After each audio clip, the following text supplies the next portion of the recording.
Ang Pilipinas ngayon. Narito na ang pinakamainit na mga balita na nakalap sa bawat sulok ng bansa. Ihahatid sa bawat Pilipino saan man kayo sa mundo.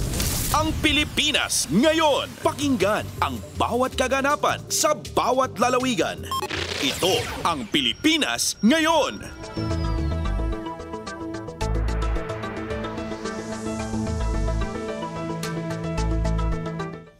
Magandang araw po sa ating mga tagapakinig. Welcome po ulit sa ating programang Ang Pilipinas Ngayon. Ito po ang inyong lingkod, Steph Vicente. Samahan niyo po ako sa kabuuan ng ating palatuntunan. Tulad ng dati, mapakikinggan po ang ulat ng ating mga kapatid na himpilan sa probinsya, ang ating mga segmentong balitang negosyo at kalakalan, balitang esports at balitang artista, maging ang ilan sa mga pangunahing balita mula dito sa ating bansa. Yan po sa kabuuan ng ating palatuntunan, Ang Pilipinas Ngayon. Kumpleto, detalyadong balitaan, di papahuli sa mahahalagang kaganapan. Kamustahin ang inang bayan, ang Pilipinas ngayon. Bago tayo dumako sa ating balitaan ay magkakaroon muna tayo ng isang maikling panayam patungkol sa loan system para sa mga mag-aaral sa pribadong paaralan dahil mayroong mga plano na maghain ng panukalang batas upang mapatibay pa ang student loan system dito sa ating bansa. At kaugnay nga nito ay makakasama natin sa ating programang Ang Pilipinas Ngayon ang ating butihing Tingog Party List Representative Congressman Jude Asidre. Congressman Asidre, welcome po sa Ang Pilipinas Ngayon. Si Steph Vicente po ito ulit ng Radyo Pilipinas World Service. Magandang hapon po sa ating mga tagapakinig ngayong araw. Ayun, maraming salamat pong muli, Congressman Asidre, sa pagpapaunlak sa aming imbitasyon. Unang-una po ay gusto lang po natin malaman mula po sa inyo bakit mahalaga na mapatibay po yung student loan system dito po sa ating bansa. Ay mahalaga ang magkaroon ng National Student Loan System kasi po kung makikita natin, patuloy pa rin tumataas ang attrition rate ng ating mga mag-aaral sa kolehiyo. Kahit na po meron tayong free college education. Sa makatulayan po sa ngayon, meron tayong 4 out of 10 students na hindi nakakakompleto ng kanilang college education at nagda-drop out. At kung titignan natin sa maraming probinsya, lalong-lalo na sa Bangsamoro, that's almost 93%. Sa Central Visayas, 60%. At sa Zamboanga at Cordillera, halos kalahati. Hindi nakakapagtapos before mag-graduate. At malaking porsyento po dito sa mga nagda-drop out ay yung mga nasa private schools. Mataas po ang attrition rate sa private schools. Kaya nga ang gusto natin magkaroon ng pagkakataon sa pamamagitan ng ating student loan program na yung mga nasa private schools ay hindi na nangangailangan pumunta pa sa SUCs, sa LUCs at nagkakaroon pa ng dramatic shift in enrollment at dun mismo kung nasaan sila naka-enroll ay matulungan. Lalong-lalo na, nakita naman natin, ang pinakamalaking rason, ang pinakamalaking dahilan ng kanilang kanilang pag-drop out ay yung financial reasons, no? So lalong-lalo naman yung mga nasa private schools, yung makikita natin, marami sa kanila galing naman sa middle class family, pero minsan meron ng family emergency, meron ng disaster, meron ng pagkakataong may mga pagkakataong pinagdadaanan, no? mga problemang pinagdadaanan, kaya pansamantalang hindi matugunan ang pangangailangan nila sa bayarin sa eskwelahan at makakatulong itong student loan program na hindi na magkaroon ng rason para sila mag-drop out o di kaya lumipat sa mga SUCs na kung saan sa maraming lugar ay medyo lampas na rin sa kanilang capacity.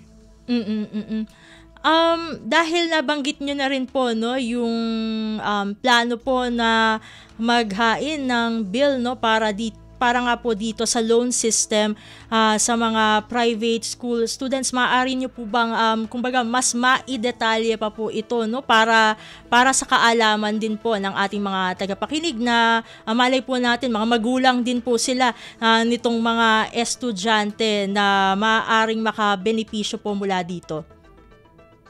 Well, marami namang modelo ng student loan program sa ibang bansa, nasa US, kung saan. Kaya nga, ang ginagawa ho natin ay makipag-ugnayan sa mga government financial institutions katulad ng Land Bank, DBP, kung saan pwede nating ma-partner at mailagay bilang isang kasama sa kanilang mga loan products ang student loan program. Kailangan din ho kasi na matuto din ang ating mga kabataan na ang pag-uutang, lalo-lalo na sa student loan, ay may kaakibat na responsibilidad. Pero sinisigurado natin na ito hindi makakiging hadlang din like for example, yung mga na hindi naman ito maging hadlang para sila makahanap ng trabaho later on after nila mag-graduate, para magkaroon sila ng kapasidad na mabayaran yung pagkakautang kung meron man sa student loan program. So maraming modelo sa ibang bansa, nakita natin yon.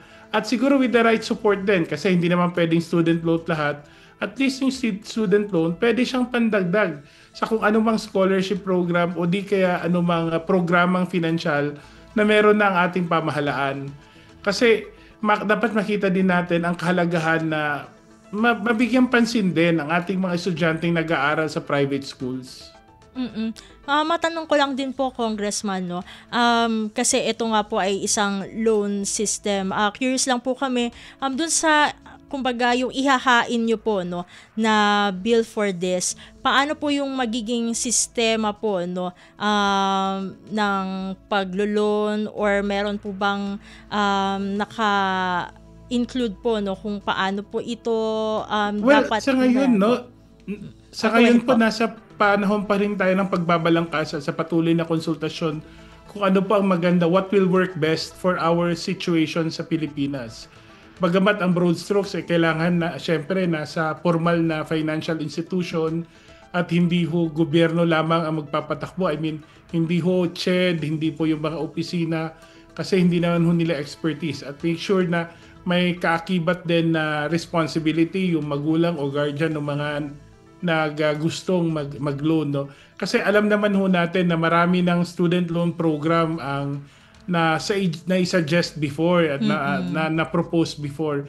Pero hindi po siya na-implement ng maayos o di kaya hindi po na-implement kaagad. Kaya't inaaral din natin kung yung mga nauna nating mga student loan programs kung bakit hindi po siya kung hindi man na isa katuparan o hindi siya na-implement ng maayos. So we'll take our learnings from that, but we'll make sure that this is something that's tied into the formal financial sector, na makikita talaga na may kaakibat na responsibility, lalong-lalo na sa accountability nila sa kanila sa pagbayad at sa pagkumpleto, nung kanilang payments doon sa student loan nila. Kaya nga sinasabi ko, ito po yung programa na nakatuon basically doon, lalong-lalo na sa mga middle class families. Kasi ayaw naman natin na kung may pangyayari sa pamilya o di kaya crisis o di kaya emergency o aksidente, yung una pong nagiging casualty, hindi lang ho yung na-involved na tao, yung nasaktan o yung may sakit o kung ano man. Minsan madalas ang unang epekto nito natitigil po sa pag-aaral yung anak o di kaya yung nakakabatang kapatid. At ito po yung sitwasyon na gusto nating masolusyonan. Nabanggit nyo kanina na kumbaga may nagbinabalangkas na po, no? Patuloy pa rin sa yung pagbabalangkas para dito sa ihahain po na panukalang batas.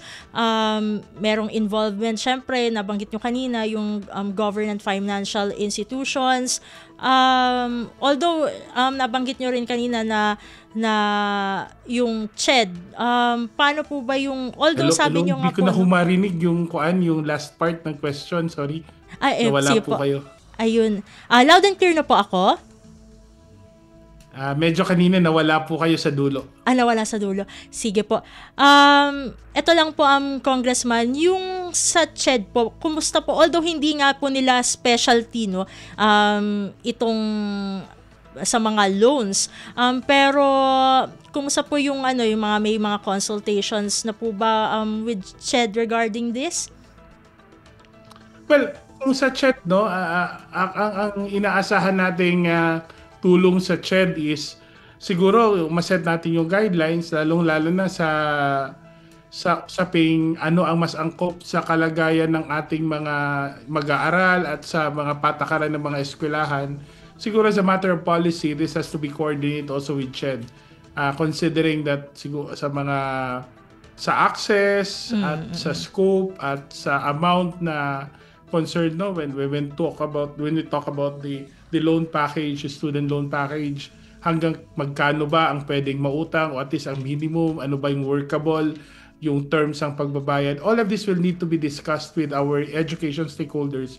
At kasama din po doon yung CHED. Kasi ayaw naman natin na mangyari na student loan program nga pero gagamitin na sa ibang pangangailangan naman yung mauutang nila. Dapat siguraduhin natin na talagang tailored for student loans. Baka kung pwede, yung mauutang nila pwedeng maidiretso sa eskwelahan. For example, titignan natin kung ano yung mga pangangailangan. Kasi meron namang pangangailangan na kailangan tugunan na hindi naman sa bayarin sa eskwelahan yung ibang cost of learning as well. So, ito yung mga bagay na kailangan natin isangguni sa ating mga stakeholders, sa mga kabataan mismo, at sa iba pa nating mga nakakasama sa advokasiyang ito. That's good to hear po, Congressman. Sa mga nag-aabang po, may target na po bang petsa kung kailan ma-file itong bill na ito? Ano po? Sorry. Ayun po, I will repeat the question po. Congressman, meron na po bang target na date kung kailan po i-file yung bill?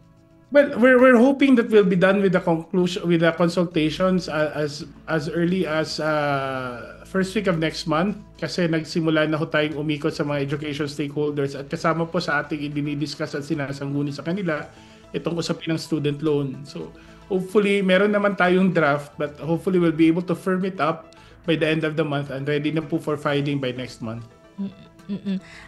Congressman, meron na lang po ba kayong panghuling mensahe para sa ating mga tagapakinig dito sa ating programang Ang Pilipinas Ngayon, lalong-lalo na po yung mga makikinabang o benepisyo mula dito sa bill na to, hopefully kung maging batas man po ito?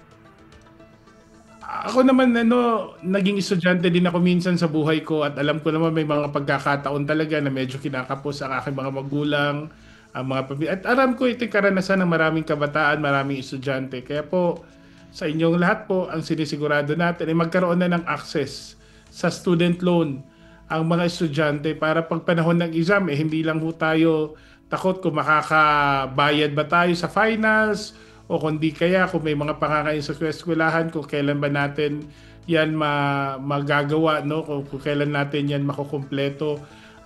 Ito po ay magiging lifeline para sa ating mga kababayan. Bagamat ang kaya nating pwedeng ma-offer, no, is ito'y karagdagan lamang sa iba pang mga educational assistance program na ino-offer na ng ating pamahalaan ng gobyerno. Pero naniniwala tayo na bawat programang magagawa natin at ma-implement natin patungo sa pagbibigay ng lifeline sa ating mga estudyante ay magiging isang magandang investment. Hindi lang para sa kanilang kinabukasan, kundi investment na rin para sa hinaharap ng ating bansa. And with that, maraming salamat po, Congressman Asidre, sa pagsama po sa aming programa. Mabuhay po kayo. Maraming salamat po at magandang hapon po sa inyong lahat. Mabuhay po kayo. At yun, nakasama natin ngayon ang ating butihing Tingog Party List Representative Congressman Jude Asidre patungkol sa isang ihahain na panukalang batas para mapagtibay ang loan system para sa mga private school students. Dadako na tayo sa ating balitaan.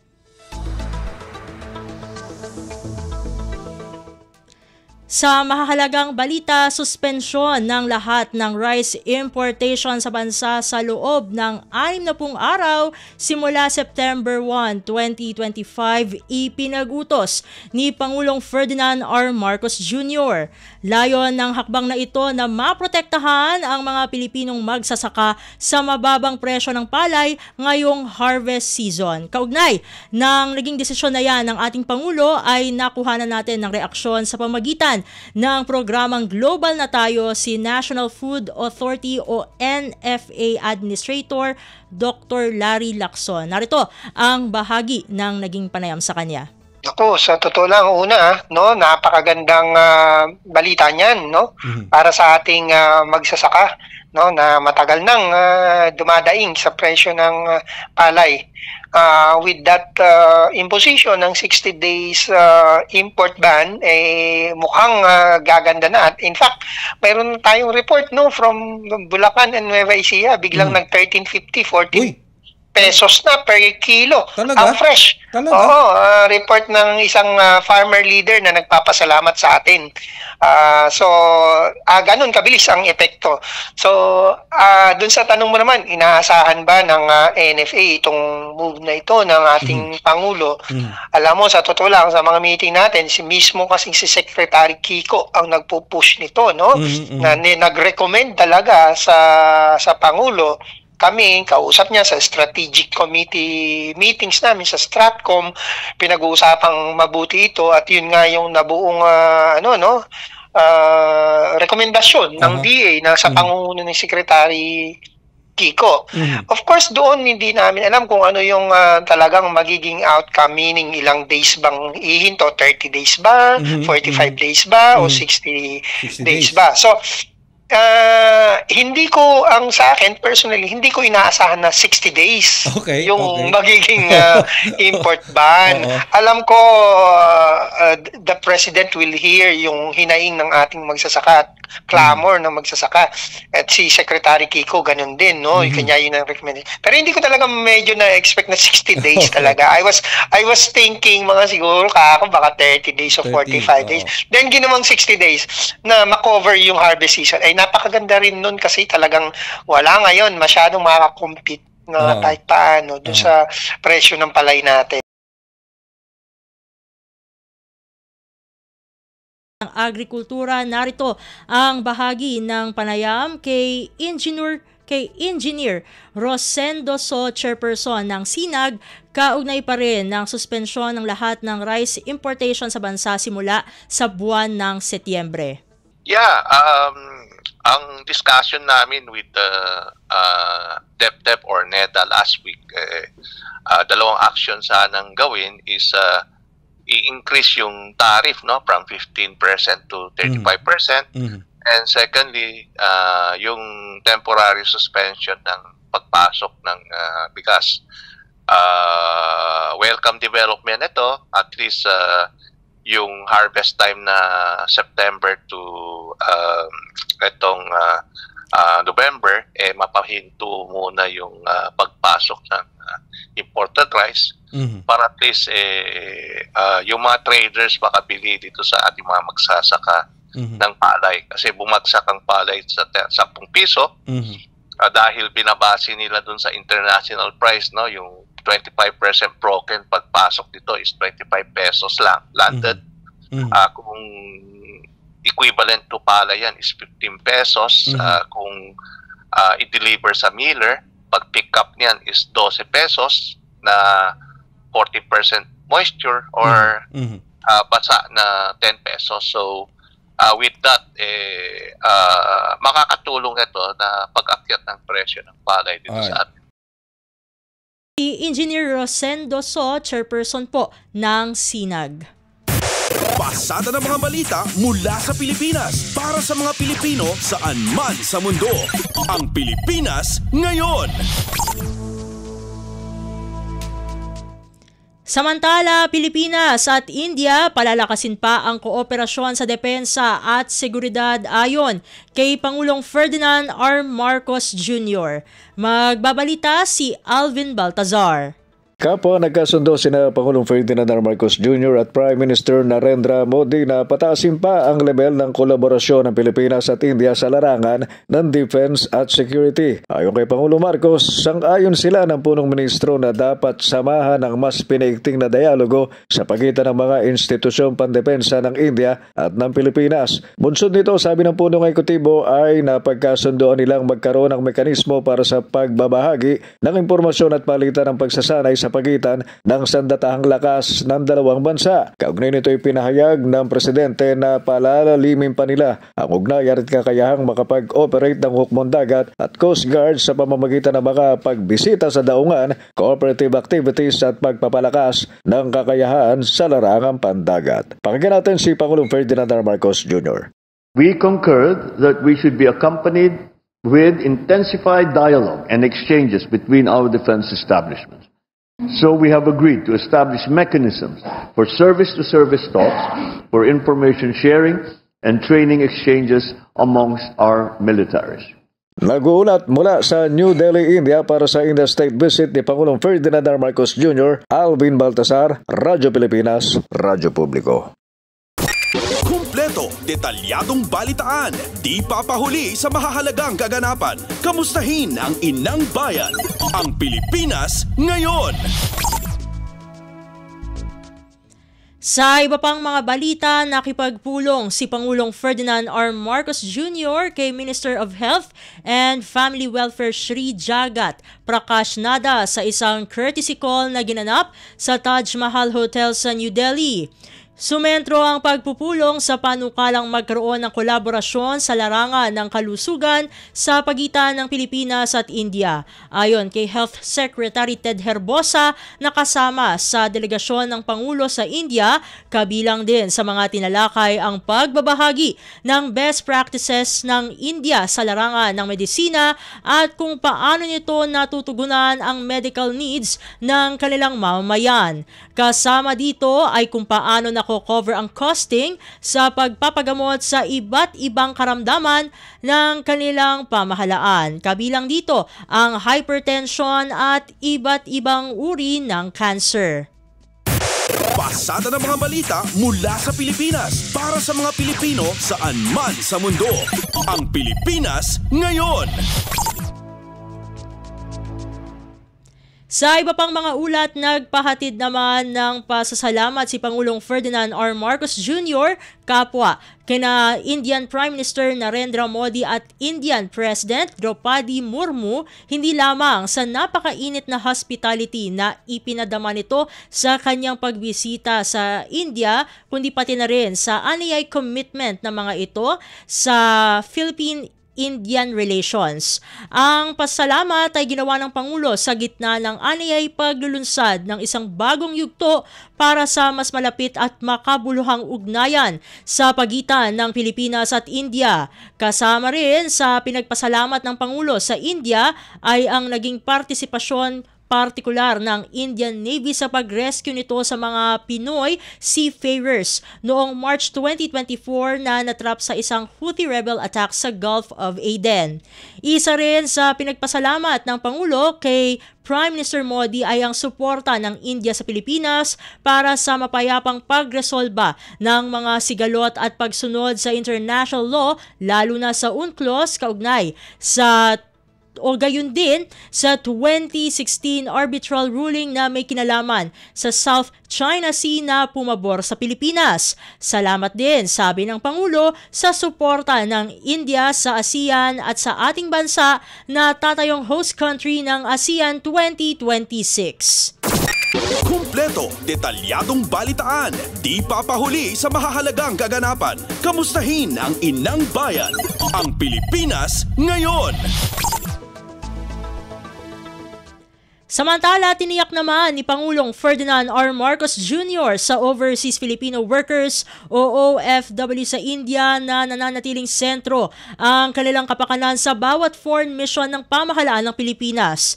Binigyang diin din ng Pangulo na prioridad nito ang pulong sa Filipino community sa abroad sa tuwing mayroon itong official state visit sa ibang bansa.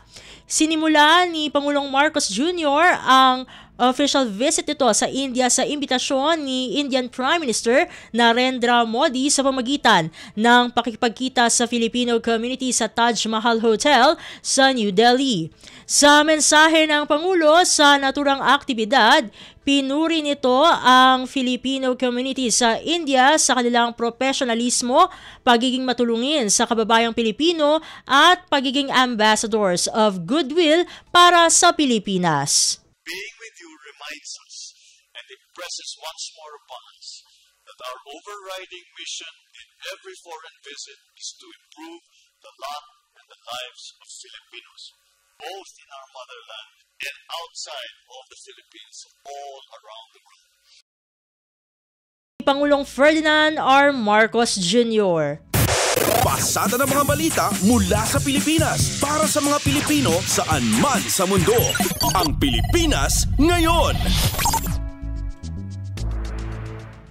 Sa iba pang mga balita, 0.9% July inflation rate magbibigay ng ginhawa sa mga mahihirap na Pilipino ayon kay Finance Secretary Ralph Recto. May report si Melanie Valdos Reyes. Inihayag ni Finance Secretary Ralph Recto na ang 0.9% July inflation rate ay inaasang magbibigay ng ginhawa sa mga pinakamamahihirap na pamilyang Pilipino bunsod ng patuloy na pagbaba ng presyo ng pagkain lalo na ang bigas. Ang 0.9% July outturn ay pinakamababa sa loob ng 6 na taon habang ang average inflation mula Enero hanggang Hulyo ay nasa 1.7% lamang. Mas mababa sa itinakdang target ng gobyerno na 2 hanggang 4%. Patunay na patuloy ang katatagan ng presyo ng mga pangunahing bilihin. Binigyan diin ni Recto na gaya ng pahayag ng Pangulo, hindi dapat numero lamang ang pagganda ng ekonomiya. Patuloy na magtatrabaho ang gobyerno para siguraduhing mararamdaman ng bawat Pilipino ang pagbaba ng presyo ng bigas, pagkain, kuryente at iba pang pang-araw-araw na pangangailangan. Malaki rin anya ang naitulong ng mga programa ni Pangulong Ferdinand Marcos Jr. tulad ng benteng bigas at kadiwa ng Pangulo, gayon din ang pagpapatupad ng mababang taripa sa pagbaba ng inflation. Bagamat inaasang mananatiling mababa ang inflation at patuloy na sumusuporta sa lokal na demand ngayong taon, nananatiling alerto ang gobyerno sa mga posibleng banda sa presyo gaya ng kalamidad at global tension. Para sa Bagong Pilipinas, Melanie Valdos Reyes, Radyo Pilipinas, Radyo Publiko. Kumpleto, detalyadong balitaan, di papahuli sa mahahalagang kaganapan. Kamustahin ang inang bayan, ang Pilipinas Ngayon. Sa kaugnay na balita, magandang balita para sa Malacanang ang naitalang 0.9% inflation rate na naitala noong nakarang buwan na itinuturing na pinakamababang inflation sa nakalipas na 6 na taon. Sa press conference sa New Delhi, India, sinabi ni Palace Press Officer, Presidential Communications Office o PCO Undersecretary Attorney Claire Castro na sa panahong maraming sirkumstansyang naganap na maaaring makaapekto sa halaga ng produkto ay mahirap talagang bumaba ang inflation. Inilahad ni Castro ang ilan sanang ay factor na mga pangyayaring makakaapekto sa inflation ay ang war conflict ng ibang mga bansa, gayon din ang taripang ipinataw ng Estados Unidos. Gayon pa niya, o ganun pa man, kanyang inihayag na marahil na rin dahil sa dulot ng pagbaba sa presyo ng bigas at iba pang commodity gaya ng gulay ay mas naging mabagal ang inflation na naitala. Tiwala rin ang Malacanang na magtutuloy-tuloy ang magandang estado ng inflation sa bansa at makamit ang target na inflation rate basta't wag lang magkaroon ng mabigat na external factors. Pasada ng mga balita mula sa Pilipinas para sa mga Pilipino saan man sa mundo.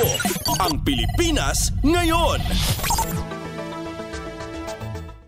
Sa iba pang mga balita, opisyal ng idineklara bilang protected landscape ang bahagi ng Paway Lake sa Ilocos Norte. Ito ay makaraang lagdaan ni Pangulong Ferdinand R. Marcos Jr. ang Republic Act No. 12230.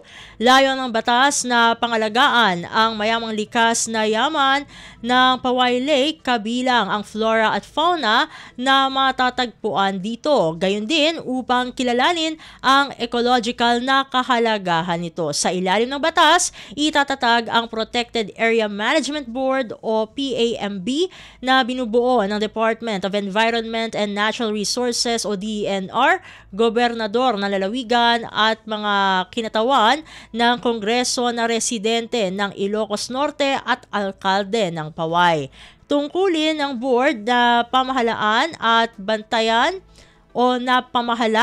at bantayan ang Paway Lake Protected Landscape, gayon din ang pag-aproba sa mga polisiya at programa para sa lugar at pagtutok sa management plan na isasabay sa Ancestral Domain Sustainable Development and Protection Plan.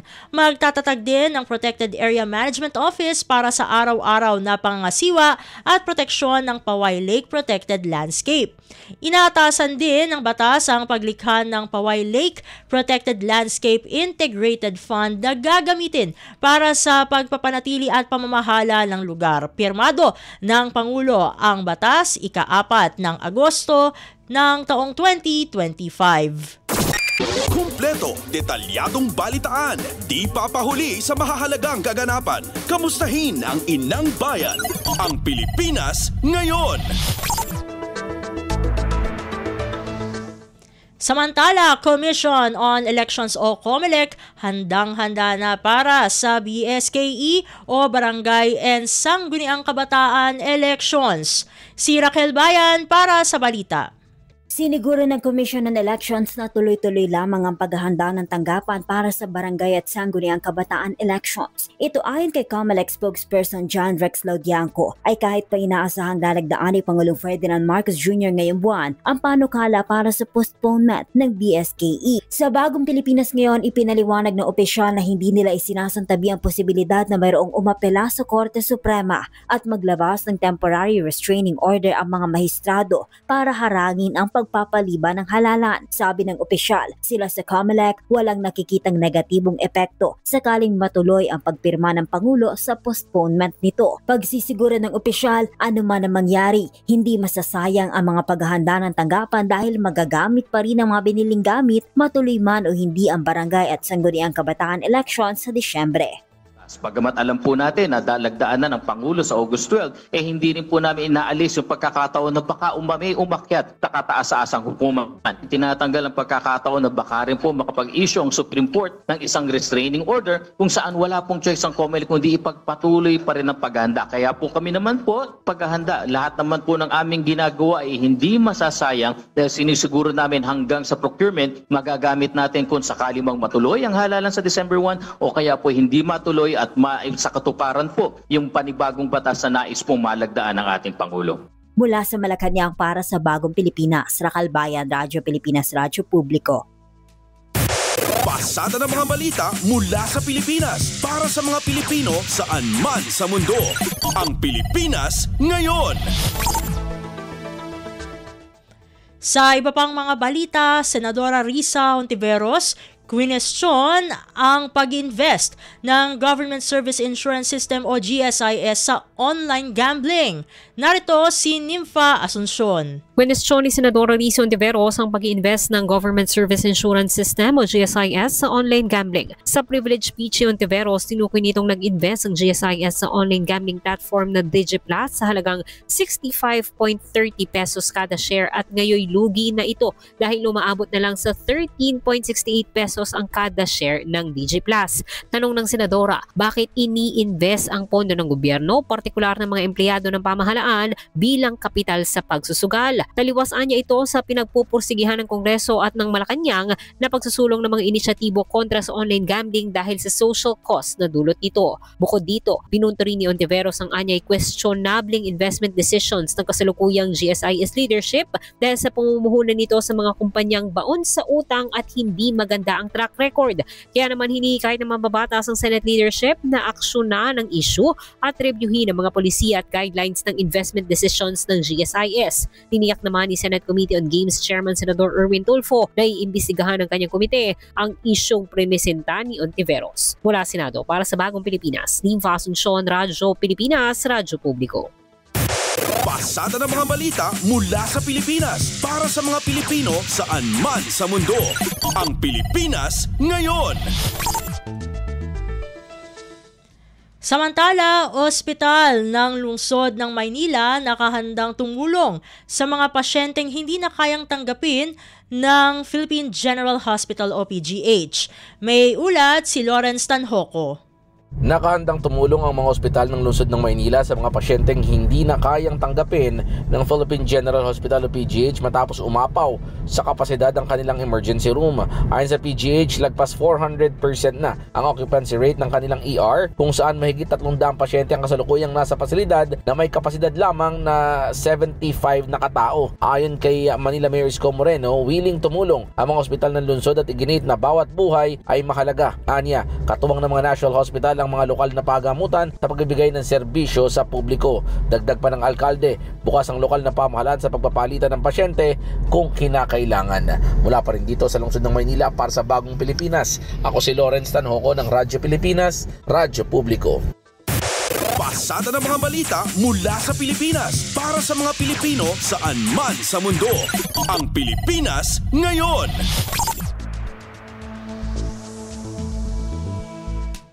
At iyan ang mga maiinit na balita para sa araw na ito. Samantala, ating antabayanan ng mga ulat mula sa ating mga kapatid na himpilan sa probinsya. Para sa Regional News, magbabalik po ang ating programang Ang Pilipinas Ngayon makalipas ang ilang paalala. Huy, nabiktima ka na ba ng fake news sa panahon ng digital media? Learn how to spot fake news. Check the source. Kung di legit, dapat magduda. Check the purpose. Informative or troll post at clickbait lang. Check the ownership. Mapagkakatiwalaan ba ang pinagkukuhanan nito? Check the time and date. Baka naman outdated na yung news na yan, ha? SPOT. Together, let's spot fake news. Tiyakin ang katotohanan, fake news ay labanan. A friendly message from PCO, DepEd, CHED, DSWD, DILG, PBS at Radyo Pilipinas.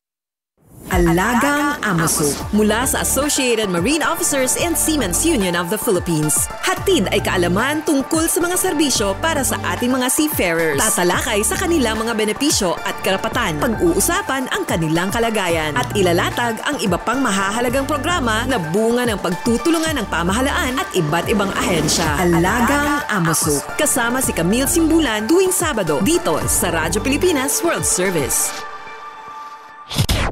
Balita mula sa lalawigan sa bawat rehiyon ng ating bayan. Dito sa Ang Pilipinas Ngayon. Nagbabalik na po ang ating programang Ang Pilipinas Ngayon at narito na po ang ating regional news. Dumako muna tayo sa Luzon. Land Transportation Office o LTO Region 1 at Police Regional Office 1 magiging magkabalikat sa mas pinalawig na motor vehicle plate distribution at information dissemination. Narito ang buong balita na ihahatid sa atin ni Ricky Kasipit mula sa Dagupan. Pian lalo na pabiskeg so panagbunog ya plaka ya luluganan tansay pangiter ya impormasyon at publiko pakasilan so kooperasyon ya Land Transportation Office o LTO Region 1 tan Police Regional Office 1 o Pro 1. Saya sa focus sa coordination meeting at bautan na LTO Regional Director Glorioso Martinez tan Pro 1 Director Police Brigadier General Dindo Regis Reyes. Diyan pa na maglaya pantitipon nan kakasakay sa duwaran opisina ya manggawa ya paknaan pian magmalo ya opisyal sa koordinasyon ya mangilukas na dalan para ni papanaon ya pangiter na suporta at sari motorista at rehiyon ya Ilocos. Unungad kindi Martinez sa suporta ya sari pulis at importante at pamalaknab na impormasyon ni paakar at sari akaparaan ya plaka tan untan mat at pakagamuran ya ligtas iran karsada para amin. Diyan pa na maglay na sign na relasyon sa pangipaksab na no plate no travel ya tutuntunon at mas makapanparaan mat. Malalapod RP Dagupan City, Pangasinan, aya si Ricky Kasipit para sa Radyo Pilipinas World Service. Balita mula sa lalawigan sa bawat rehiyon ng ating bayan. Dito sa Ang Pilipinas Ngayon. Inyong napakinggan ang ulat ni Ricky Kasipit mula sa Dagupan. Dakuin naman natin ang bontok. 3 mahalagang panukalang batas na layong palakasin ang karapatan at panatilihin ang pagkakakilanlang kultural ng mga indigenous peoples o IPs at indigenous o Indigenous Cultural Communities o ICCs, muling inihain ni Mountain Province Representative Maximo Dalog Jr. Ang kabuang ulat ihahatid naman sa atin ni Donna Kawis Balyo. Talo nga importante agaka tin-refile ni Mountain Province Representative Maximo Dalog Jr. amang papigsa iti karbengan ken panaka-ipreserba ti cultural identity dagiti indigenous peoples wenno IPs ken indigenous cultural communities wenno ICCs. Iti House Bill 1400 maipanamnama nga adapay ti free and prior informed consent sakbay ang maited ti renewable energy contracts ken mangited iti karbengan kadagiti IPs ken ICCs amang pili iti developer wenno isuda ti mangimanihar iti proyekto. Nakalanad met iti House Bill 1586 ti panaka-establisar ti National Indigenous Community Conserved Areas Registry amang bigbig ken mang supportar iti sustainable ancestral domains babaan kadagiti customary laws. Babaan met iti House Bill 1616 maadan iti sistema amang protektar ken mang preserba kadagiti indigenous knowledge, languages ken cultural expressions. Manipo DZRA Bontok saon Andona Kawisbalyo para sa Radyo Pilipinas World Service. Balita mula sa lalawigan sa bawat rehiyon ng ating bayan. Dito sa Ang Pilipinas Ngayon. Inyong napakinggan ang ulat ni Donna Kawis Balyo mula sa Bontok. Dakoy naman natin ang tabuk, sistemang good governance pinatunayan ng lokal na pamahalaan ng Tabuk City. Narito si Renzi Joaquin para sa balita. Pinanagnakan iti City LGU Tabuk ti panagbalin dito nga efficient ken transparent iti local governance. Napanagnakan dito iti panakakompleto iti comprehensive knowledge management audit wenno KMA iti maudya pa sa ti Hulyo. Dito ket maysa nga strategic initiative nga inwayat ti DILG Cordillera. Ti KMA ket mangpapigsa kadagiti LGUs may panggap tin aurnos nga proseso innovation na saysayat nga panagdesisyon para itinananay nga panagserbi iti umili. May nahin pa dito iti panagtakwat no anya dagiti pagkapuyan iti lokal na gobyerno, iti pagpigsaan, best practices para iti sustainable can responsive governance. Tinay patungpal nga comprehensive knowledge management audit kat inatandaran dagiti department heads, planning officers, HR, information officers, IT specialist can dadumapay. Manipo DCRK Tabuk City, Renzi Joaquin agipatpadamag para iti Radyo Pilipinas World Service. Balita mula sa lalawigan sa bawat rehiyon ng ating bayan. Dito sa Ang Pilipinas Ngayon. Inyong napakinggan ang ulat ni Renzi Joaquin mula sa Tabuk. Dumako naman tayo sa Lucena. 59 PUV drivers nag-negatibo sa surprise drug test ng LTO Calabarzon sa ilalim ng Oplan Biyaheng Ayos campaign. Narito si Carmi Isles para sa kabuuang ulat. Nagnegatibo ang 59 Public Utility Vehicle o PUV drivers na sumailalim sa surprise drug test ng LTO Calabarzon na ginanap sa Cafe Agapita sa Silang Cavite. Ayon sa pabatid ng LTO Calabarzon, ang naturang hakbang ay bahagi ng kampanyang Oplan Biyaheng Ayos ng ahensya. Alinsunod nila ito sa direktiba ni Pangulong Ferdinand Marcos Jr. na mabawasan ang aksidente sa mga kalsada, siguraduhin ang kaligtasan ng mga pasahero at matiyak na ang lahat ng driver ay nasa maayos na kalagayan at walang impluwensya ng ipinagbabawal na gamot.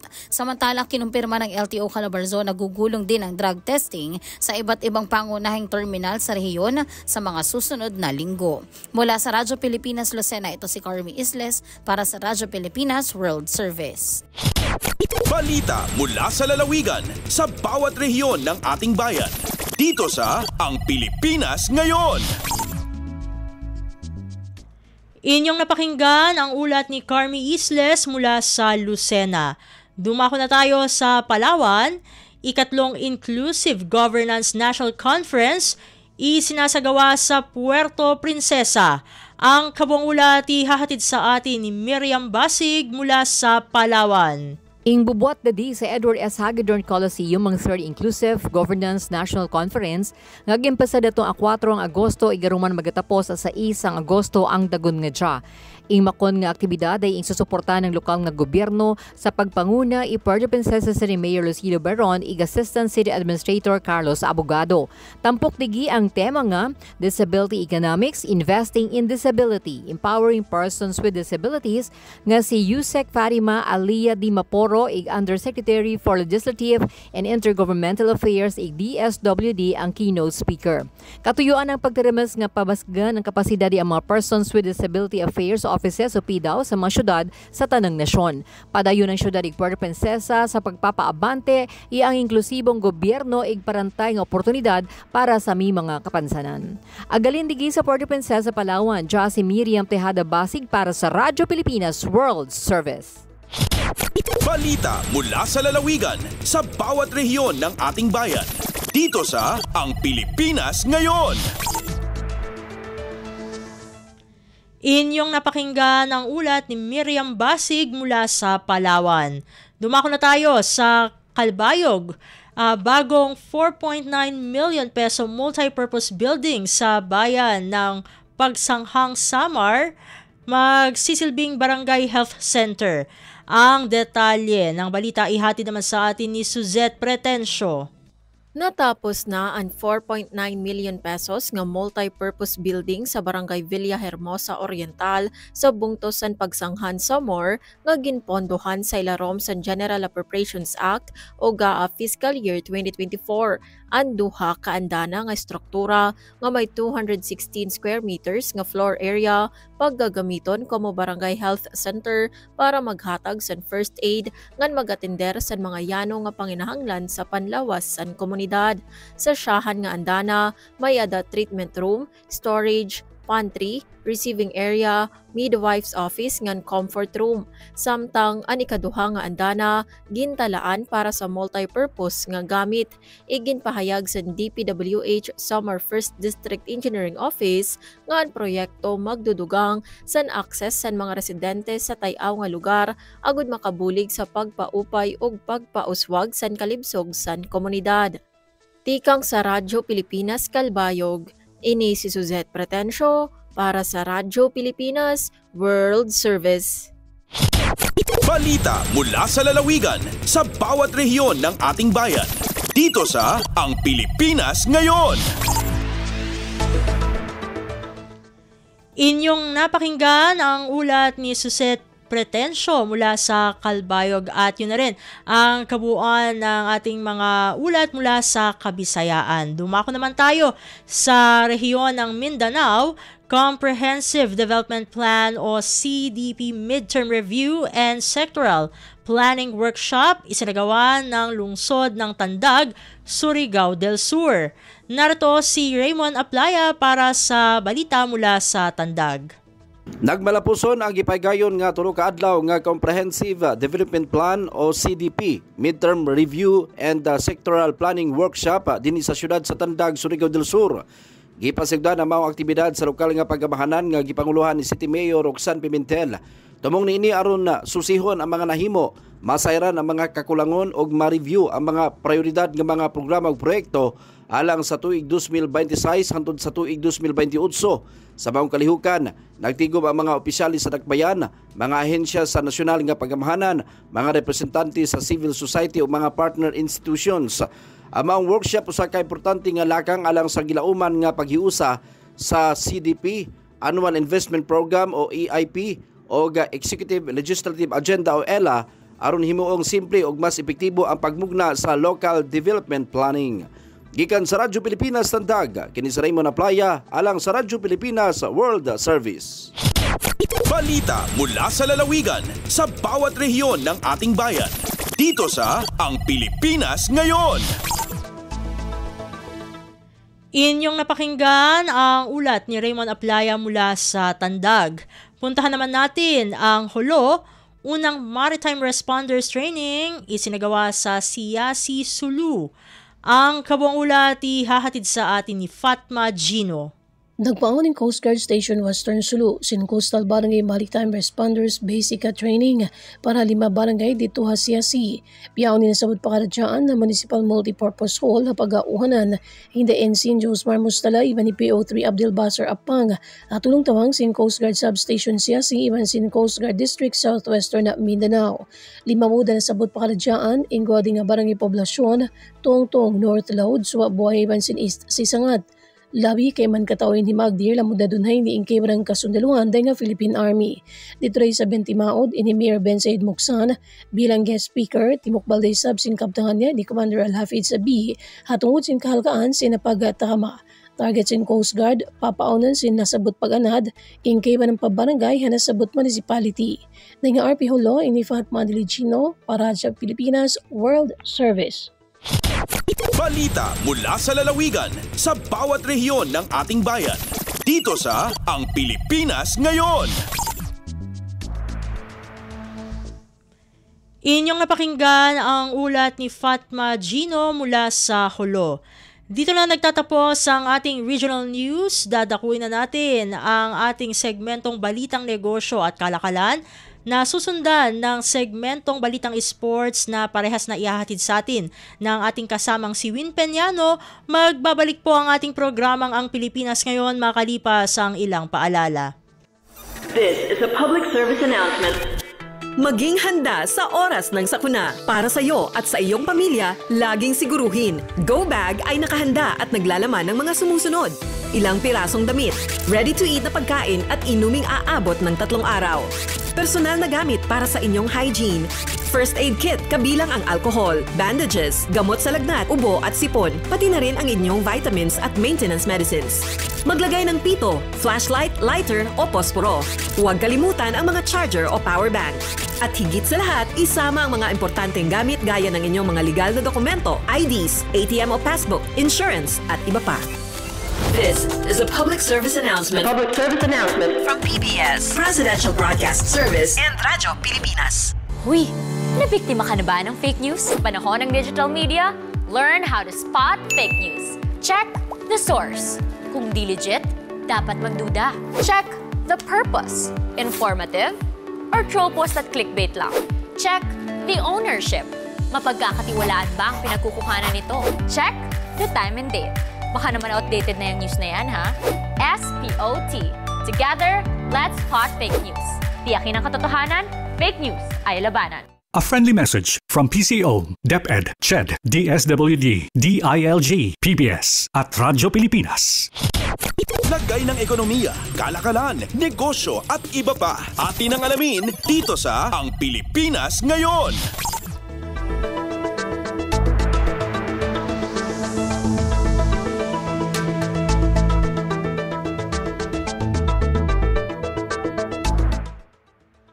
Magandang araw, narito na ang mga nangungunang balita sa larangan ng pagnenegosyo at kalakalan.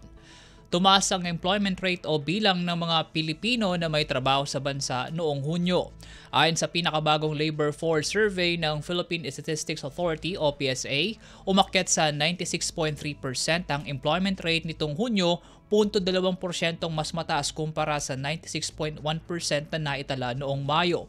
Bahagya naman itong mas mababa kung ihahambing sa 96.9% na employment rate noong Hunyo ng 2024. Kung titingnan ang magnitude, ang naitalang 96.3% na employment rate ay nangangahulugang 50.47 na milyong Pilipinong may trabaho, nasa 180,000 mas mataas kung ikukumpara sa 50.29 milyong Pilipinong may trabaho nitong Mayo ng 2025 at Hunyo ng 2024. Kung titingnan sa sektor, nanguna ang services sector na may ambag na 61.4% sa kabuuang employment rate, kasunod ng agriculture at industry na may 20.9% at 17.7% shares.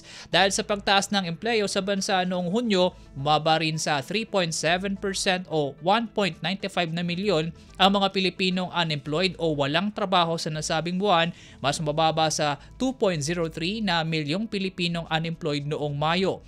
Naitala rin ng PSA ang paggalaw ng underemployment o mga Pilipinong may trabaho ngunit nagnanais na magkaroon ng karagdagang oras sa trabaho o karagdagang trabaho sa 11.4%, mas mababa kung ihahambing sa 13.1% na naitala noong Mayo.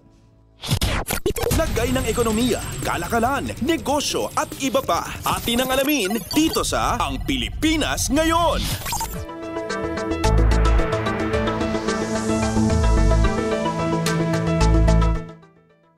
Sa iba pang balita, aabot sa 210 billion pesos ang nakalap ng Bureau of Treasury o BTR Committee sa pagsisimula ng panibagong 5-year Retail Treasury Bond o RTB offer nito.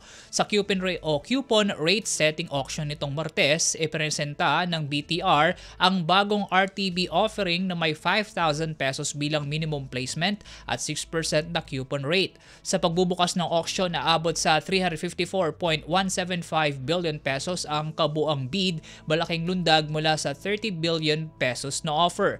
Magpapatuloy ang offer period hanggang Agosto 15 habang itinakda sa Agosto 20 ang araw ng issuance. Ayon sa BTR, bahagi ng issuance ay swap option para sa mga holder na may security na magtatapos ngayong Setyembre at sa dalawang maturity dates ng Pebrero ng susunod na taon.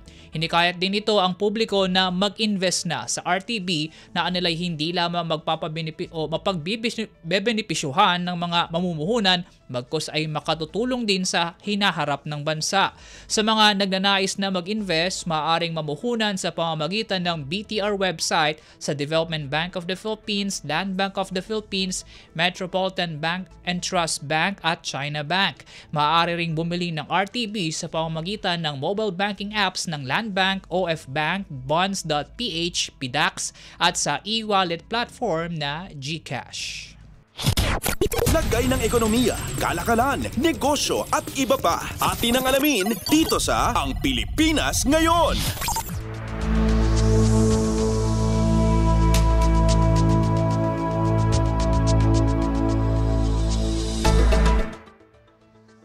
Inaasahan pang lalago ang ekonomiya ng Calabarzon buhat sa inaabangang pag-operasyonalisa ng Luzon International Container Terminal o LICT sa Bawan, Batangas. Ayon kay Transportation Secretary Vince Dizon, inaasahan na ang malilikhang trabaho ng LICT bukod pa sa inaasahan nitong pag-attract sa pagtatayo ng mga factory at potensyal na site para sa bagong industrial zone sa probinsya. Kasabay ng pag-usbong ng LICT sa Calabarzon, pinawi naman ng kalihim ang pangamba ng mga taga-Bawan kaugnay sa posibleng pagdami ng mga sasakyan doon na magdudulot ng mabigat na daloy ng trapiko. Anya, magkakaroon ng access road mula terminal patungong Star Tollway na siyang dadaanan ng mga truck para sa konstruksyon ng nasabing pasilidad. Ang LICT na dinidevelop ng International Container Terminal Services ay nakadesenyong mag-accommodate ng tinatayang 2 million 20-foot equivalent units kada taon kasama na ang pagtanggap ng mega vessels. Target na masimula ng operasyon ng LICT sa 2028. Lagay ng ekonomiya, kalakalan, negosyo at iba pa. Atin ang alamin dito sa Ang Pilipinas Ngayon.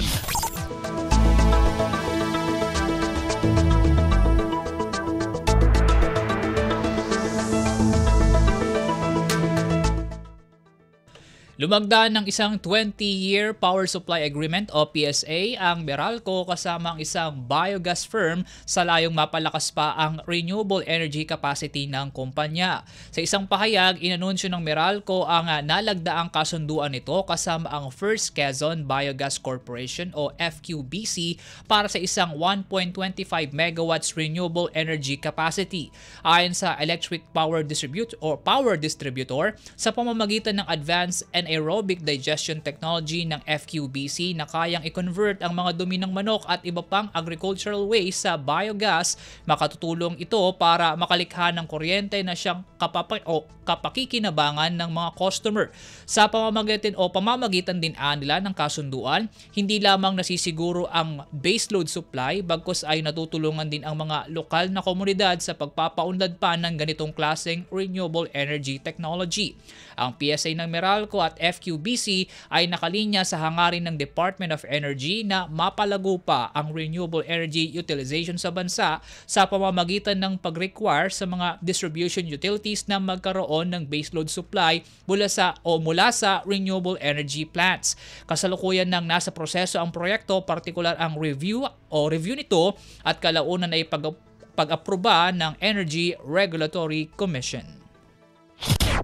Lagay ng ekonomiya, kalakalan, negosyo at iba pa. Atin ang alamin dito sa Ang Pilipinas Ngayon.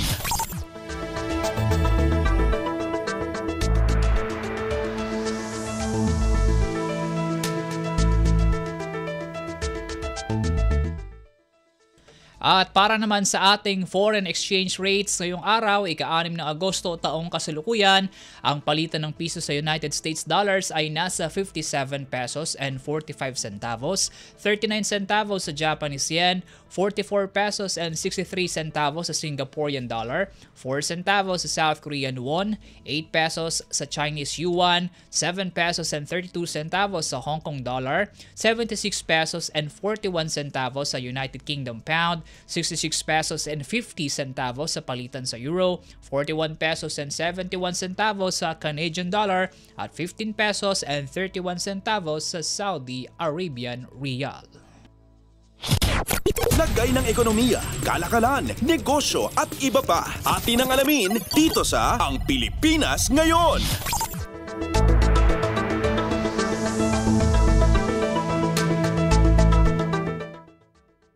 At yan po mga mainit na balita sa larangan ng pagninegosyo at kalakalan. Samantala, ang tabayanan ng sigwada ng mga maiinit na sports balita sa pagbabalik po ng Ang Pilipinas Ngayon maya-maya makalipas ang ilang paalala.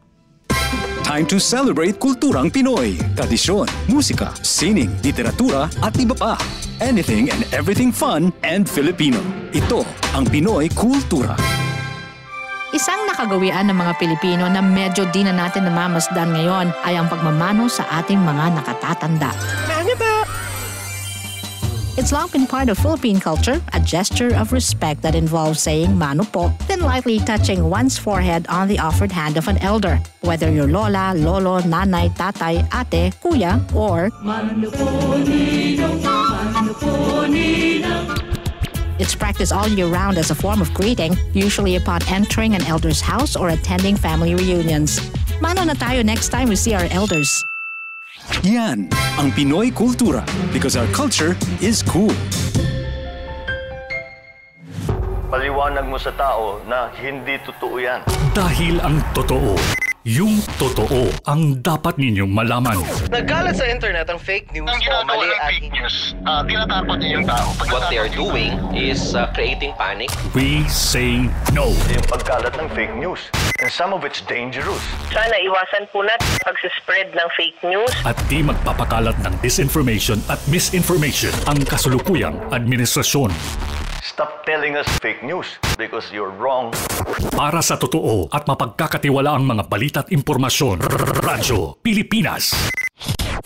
Updates at pinakahuling mga usapin sa mundo ng palakasan. Atin ang pakinggan dito sa Ang Pilipinas Ngayon.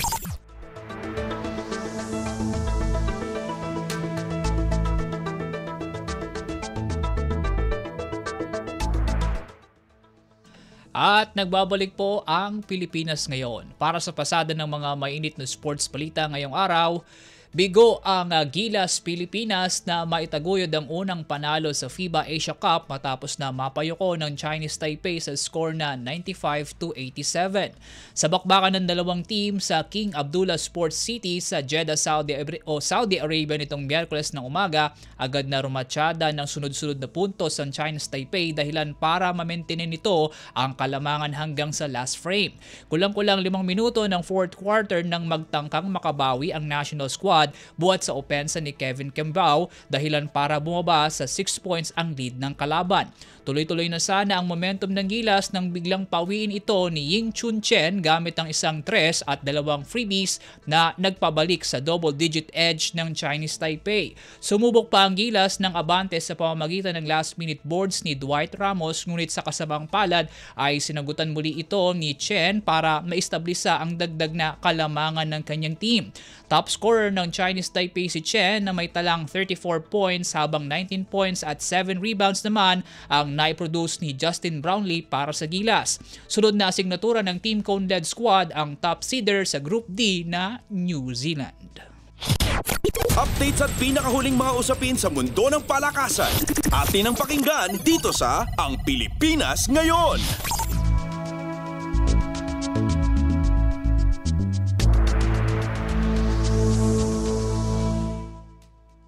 Sa basketball pa rin, naniniwala ang dating Gilas Pilipinas team captain at ngayon Sacramento Kings player development coach na si Jimmy Alapag na hindi pa sarado ang hangad na NBA play ni Kevin Cambao. Ito ang tugon ni Alapag matapos na mabigo ang 24-year-old baller na mapasama sa NBA Summer League kasunod ng ilang linggo nitong pagsali sa ilang training camps sa Amerika. Sa isang panayam, pinuri ni Alapag ang determinasyon ni Cambao mula sa pagsubok sa mga nakaabang na oportunidad. Naniniwala rin ang basketball veteran sa kayang ibuga ng Pinoy forward sa court at sa potensyal nito sa hinaharap. Kasabay nito, binigyan din ni Alapag ng ilang pointer si Cambao para sa susunod na tangka nito sa NBA Summer League, gaya ng paunang komunikasyon sa NBA teams at mentors para mas madali siyang makilala sa kasagsagan ng scouting period. Updates at pinakahuling mga usapin sa mundo ng palakasan. Atin ang pakinggan dito sa Ang Pilipinas Ngayon.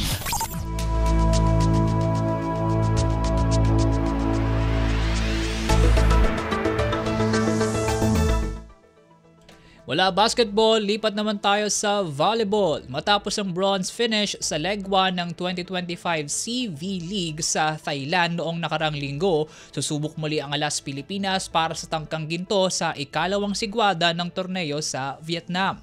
Tanga ng karanasan mula sa sariwang bakbakan sa Nakhon Ratchasima, susubukang maistablisa ng Alas ang swerte sa ikalawang leg buwat sa muli nitong pagharap sa Southeast Asian neighbors ngayong Agosto 8 hanggang 10. Maalalang nauwi lamang sa bronze ang Pinay Spikers sa leg 1 matapos na matalo nito ang Indonesia.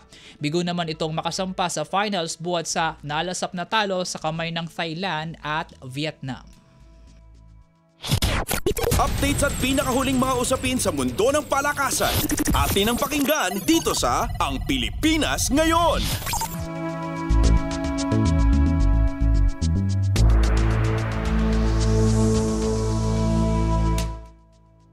Sa iba pang sports balita, nagpahayag ng optimismo si Chef de Mission Stephen Arapok sa magiging kampanya ng Pilipinas sa World Games ngayong taon.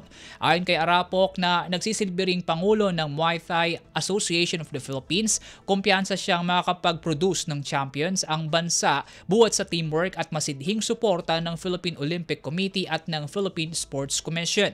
Nitong mga nakaraang araw ay isa-isa nang nagdadatingan ang miyembro ng Philippine contingent sa Chengdu City sa China bago ang opening ceremony parade ngayong Agosto 7. Ilan sa mga pambato ng Pinas ay sina Wushu standouts Agatha Wong at Jones Inso, Muay fighter Rudsman Abubakar, duathlon squad sa pangunguna ni Kim Mangrobang, cable wakeboarder Rafael Trinidad, ang 14-member ng floorball team, maging ang Philippine Dragon Boat team.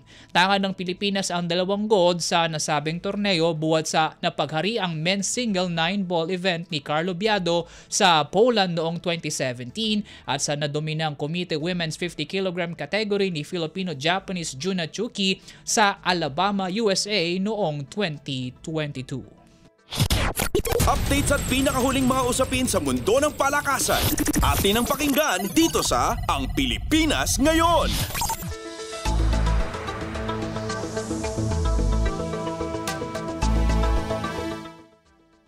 Nailatag na ang lahat ng kakailanganin para sa pagtakbo ng Manila Marathon sa Linggo, Agosto 10.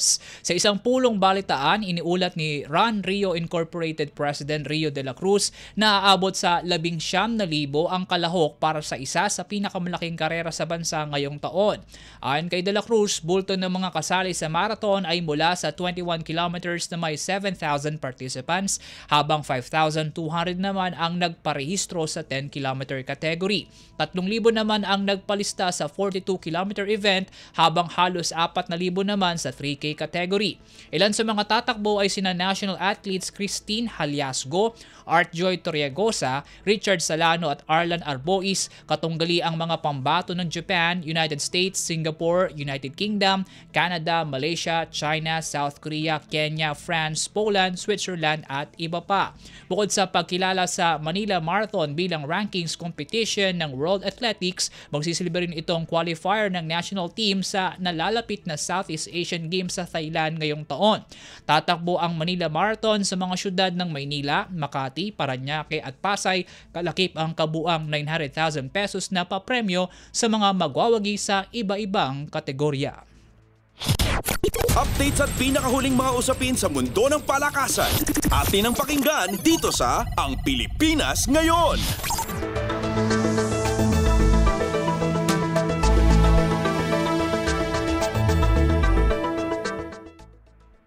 At yan po mga balitang aming nakalap sa larangan ng palakasan. Para sa Radyo Pilipinas World Service, ako po si Win Peñano. Ang tabayanan ng mga mainit na chika sa mundo ng showbiz, tampok sa balitang artista na hatid ni Steph Vicente maya-maya sa pagbabalik ng Ang Pilipinas Ngayon, makalimas lamang po ang ilang paalala.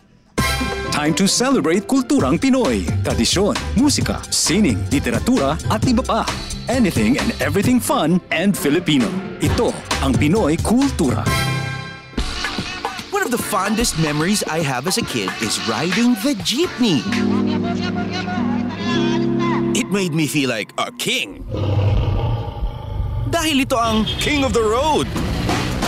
The jeepney or jeep is a cultural symbol that has transported us to school, the office, sa mall, at sa iyong first date. Mura, makulay, at mabilis. Yan ang ating jeep. Maaari bang umusog-usog ng konti? Sakay na! Yan ang Pinoy Kultura because our culture is cool. Ang latest, ang hottest sa showbiz and entertainment. Heto na sa Ang Pilipinas Ngayon. Nagbabalik na po ang ating programang Ang Pilipinas Ngayon at narito na po ang ating segmentong Balitang Artista. Para sa selebrasyon ng milestone ng GMA Network sa 75th anniversary nito, naglabas ang network ng Station ID na pinagsama-sama ang mga pinakamalalaki at pinakamakikinang na kapuso stars at personalities na iisa ang mensahe. Kapuso, maraming salamat. May temang Forever One with the Filipino, ang nasabing Station ID ay hindi lamang nagsisilbing tribute kundi taos-pusong pagpapahayag ng pasalamat at pagdiriwang nag-ugnayan sa pagitan ng network at ng mga manonood nito. Nagbukas ang Station ID kasama ang mga pinakamalalaking kapuso stars at personalidad, kabilang na nga dyan ang kapuso Primetime King and Queen, Ding Dong Dantes at Marian Rivera, Asia's multimedia star na si Alden Richards, multi-awarded broadcast journalist na si Jessica Soho, kapuso comedy genius na si Michael V, GMA integrated news pillar na si Mel Tiangco, global fashion icon na si Heart Evangelista at kapuso ultimate star na si Dennis Trillo. At sama-sama nilang sinabi na, kapuso, maraming salamat sa inyong pagmamahal, sa inyong walang sawang pagsuporta at sa pagtitiwalang patuloy niyong ibinibigay sa inyong matatamis na ngiti, sa mahigpit niyong yakap na damang-dama naming lahat at sa inyong pagtanggap sa amin, sa inyong puso at tahanan. Dagdag kinang din sa Station ID na yan ang masiglang line-up ng Sparkle Stars sa pangunguna ni na Barbie Forteza, David Licauco, Julian San Jose, Raver Cruz, Ruru Madrid, Bianca Umali, Sanya Lopez, Miguel Tan Felix, Gabby Garcia, Jillian Ward at Sofia Pablo. Gayon din ang mga minamahal na personalidad tulad ng King of Talk ng bansa, Boy Abunda, comedy concert queen na si Ai de las Alas at marami pang iba ay nagpahayag din ng kanilang boses sa pagpupugay sa GMA Network. Ang latest, ang hottest sa showbiz and entertainment. Heto na sa Ang Pilipinas Ngayon. Samantala, speaking of Kapuso stars, napaisip ng husto ang pambansang ginoo na si David Licauco noong unang nabalitaan ang tungkol sa pagtatambal nila ni Trudy's liit Jillian Ward. Ito ang kauna-unahang pagkakataon na makakatambal ng aktor si Jillian sa isang proyekto. Sabi nga ni David, quote and unquote, "To be honest with you, the first thing na naisip ko is babagay kaya, 'di ba? To be completely honest, pero syempre, kahit naman sino may isip yun kung bago yung makakasama mo sa isang teleserye, but Jillian is such a great actress and I'd like to think na okay naman ako, so I think it will work." 31 taong gulang na ngayon itong si David habang 20 years old naman itong si Jillian. Para kay David ay hindi na dapat gawing issue pa ang malaking agwat ng kanilang edad ni Jillian. Sabi nga ng nakilalang pambansang ginoo, quote and unquote, "Well, mukha pa naman kasi akong 19 eh. Joke lang." Samantala, umaasa si Jillian na maraming matututunan mula kay David pagdating sa trabaho at personal na buhay. Ayon sa aktres, ay hindi na siya nakaramdam ng pagkailang kay David, quote and unquote, "Parang wala naman po, lalo na especially ako. Ang dami ko na rin pong naka-work na all ages, iba-ibang age so far. Feeling ko may matututunan ako sa kanya. For sure, mas marami siyang alam compared sa akin, so I wanna learn from him." Yan ang nakangiting pahayag ni Jillian. Ang latest, ang hottest sa showbiz and entertainment. Heto na sa Ang Pilipinas Ngayon. At sa pagtatapos ng ating segmento, madalas na nakikitang magkasama ngayon sina Barbie Forteza at Jameson Blake sa mga event gaya ng GMA Gala. Matatandaang nagkaroon ng mga espekulasyon ang netizens na meron ng espesyal na namamagitan kina Jameson at Barbie nang makitang magkasama sa isang fun run kamakailan. Sabi nga ni Jameson, quote and unquote, "We're just friends, it's too early pa, I enjoy my time with her, she's really nice and very professional din." Inamin ni Barbie kamakailan sa Fast Talk with Boy Abunda na talagang magkaibigan lamang sila ng aktor. Ayon naman kay Jameson ay masyado pang maaga para sabihin kung saan patungo ang kanilang mabuting pagkakaibigan. Quote and unquote, "We're just friends, it's too early pa, I enjoy my time with her." Yun nga, nabanggit niya kanina. She's really nice and very professional din. I mean, naging close kami in a short span of time and I like it. It's a good sign and she's a good person. Yan ang makahulugang paliwanag nito ngang si Jameson. Madalas ngayong nagkakasama sina Jameson at Barbie sa pag-workout, nagulat umano ang binata sa pagiging mabait ng Kapuso actress. Quote and unquote, "Nagulat din ako, mabait talaga siya. We're trying to spend time working out. Pag may mga runs, we join the run and it's a new hobby together. It's something new. I'm just happy na I got to meet her and magandang project din yung ginawa namin." Yan ang pagbabahagi ng aktor. Ang latest, ang hottest sa showbiz and entertainment. Heto na sa Ang Pilipinas Ngayon.